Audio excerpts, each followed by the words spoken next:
ಪರವಾಗಿ ಹೌದಾ? ನೀವು ಗವರ್ನಮೆಂಟ್ ಆಫೀಸಲ್ ಪರವಾಗಿ ಮಾತ್ರ ಇರ್ತೀರಾ? ನೀವು ಜನಗಳ ಪರವಾಗಿ ಕೆಲಸ ಮಾಡ್ತಾ ಇಲ್ಲ. ಚೇತನ್ ಕುಮಾರ್ ಅವರೇ, ಸರ್ಕಾರಿ ಅಧಿಕಾರಿ ತಪ್ಪು ಮಾಡಿದ್ರೆ ಅವ್ರ ಪರವಾಗಿ ಇರ್ತೀರಾ ನೀವು? ಸರ್ಕಾರಿ ಅಧಿಕಾರಿ ತಪ್ಪು ಮಾಡೋದ್ರ ಪರವಾಗಿದ್ದೀರಾ? ಅವ್ರ ಕೆಲಸ ಅಬ್ಸ್ಟ್ರಾಕ್ಟ್ ಮಾಡ್ತಿದ್ದೀರಲ್ಲ. ಯಾರಿದೆ? ಯಾರಿಗೆ ಅಬ್ಸ್ಟ್ರಾಕ್ಟ್ ಅಂದ್ರೆ ಏನು ಅಂತ ನಿಮ್ಗೆ ಗೊತ್ತಾ? ನಿಮಗೆ ಏನು ಫ್ಯಾಮಿಲಿ ಹೋಗ್ತಾ ಇರೋದು ಈಗ ಸರ್ಕಾರಿ ಕೆಲಸ? ಅದು ನಾವೇ ಇರೋದು. ನಮ್ಮ ಆಹ್ವಾನ ಸಾರ್ವಜನಿಕ ತೆರಿಗೆನ ನೀವು ಯಾರ ಪರವಾಗಿ ಇರಬೇಕು?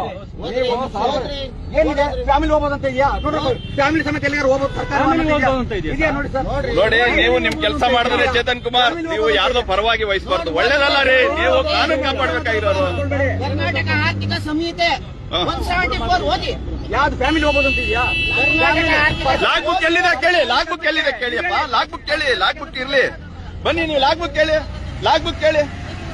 ಆಯ್ತು, ಲಾಗ್ ಬುಕ್ ಕೇಳಿ, ಲಾಗ್ ಬುಕ್ ಕೇಳಿಯಪ್ಪ, ಲಾಗ್ ಬುಕ್ ಕೇಳಿ, ಲಾಗ್ ಬುಕ್ ಕೇಳಿ.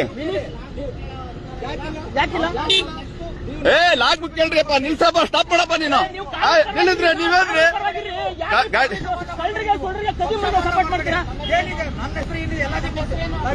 ರೇ ಚೇತನ್ ಕುಮಾರ್, ಬರ್ರಿ ಜನಗಳ ಮೇಲೆ ಕೈ ಮಾಡಬೇಡಿ. ಬಂದ್ರೆ ಜನಗಳನ್ನ ದೌರ್ಜನ್ಯ ಮಾಡ್ತೀರಾ ನೀವು ಚೆನ್ನಾಗಿ ಸರ್. ರೇ ಬಂದ್ರೆ ಚೇತನ್ ಕುಮಾರ್,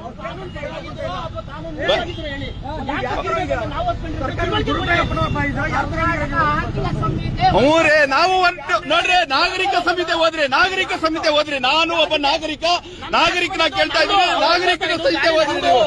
ಗಾಡಿ ನಮ್ದು, ಸಾರ್ವಜನಿಕರ ಗಾಡಿ. ಸೈಡ್ಗೆ ಹಾಕಣ್ಣ, ನಿಲ್ಸೋಣ. ಲಾಗ್ ಬುಕ್ ಎಲ್ಲಿದೆ ತೋರ್ಸೋಣ. ಲಾಗ್ ಬುಕ್ ಇಲ್ದಾನೆ ಲಾಗ್ ಬುಕ್ ಕೇಳಿ ನೋಡಿ. ಅವರೆಲ್ಲ ನಾವು ಕೇಳ್ತೀವಿ ನೋಡಿ, ಅವ್ರು ಕೇಳಿ.